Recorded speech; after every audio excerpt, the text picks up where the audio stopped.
లోపలికి వెళ్ళాము. లోపలికి వెళ్ళిన తర్వాత పవన్ కళ్యాణ్ గారు అప్పుడే వచ్చి అక్కడ పక్కనే ఉన్న వాళ్ళ పిఏతో, నేను పొద్దున్నే నాకు ఈ అమ్మాయి కల్లోకి వచ్చిందని చెప్పాను కదా, దేవుడు చూడండి ఎట్లా పంపించారో, కోయిన్సిడెన్స్ గా వీళ్ళు కూడా వచ్చారు నాతో మాట్లాడడానికి, నేనే మిమ్మల్ని పిలిపిద్దామని అనుకున్నారని చెప్పాను. దాదాపుగా మాట్లాడారు. మాట్లాడిన తర్వాత కూడా అప్పుడు కూడా చెప్పాను, సార్ నాకు చేసింది అన్యాయం అంతా టీడీపీ ప్రభుత్వమే. ఇప్పుడు కూడా మళ్ళీ టీడీపీ ప్రభుత్వమే వచ్చింది. చంద్రబాబు నాయుడు గారు, లోకేష్ బాబు గారికి, తర్వాత ఇక్కడ కర్నూలులో ఉన్న టీడీపీ పెద్ద పెద్ద వాళ్ళందరికి కూడా వాళ్ళు సన్నిహితులు సార్, ముద్దాయిలు. వాళ్ళు డబ్బులు చల్లుతున్నారు సార్. వాళ్ళతో నాకు చాలా ప్రాబ్లమ్స్ ఉన్నాయి సార్. వాళ్ళతో అసలు నేను గెలుస్తానా లేదా సార్ అని అన్నప్పుడు, అవన్నీ ఏం పట్టించుకోద్దమ్మాయి, అవన్నీ ఏం లేదు, మీకు న్యాయం చేయాలి, కేసుకి న్యాయం చేస్తాను అని చెప్పారు సార్.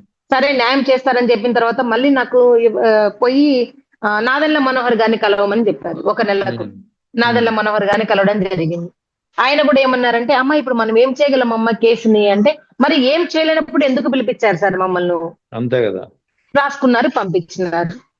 దాని తర్వాత మళ్ళీ ఒక నెలకు కాల్ చేసి, అమ్మ అనిత గారిని కలవండి. మళ్ళీ అనిత గారిని కలిసాము అని అక్కడికి వెళ్ళడం జరిగింది. అనిత గారితో మాట్లాడడం జరిగింది. అనిత గారు కూడా మరి ఏం చేయలేకపోయారు, కేసు అయితే ఏం చేయలేకపోయారు. ఏదైతే అనిత గారు చేయలేకపోయారు. చేయిన తర్వాత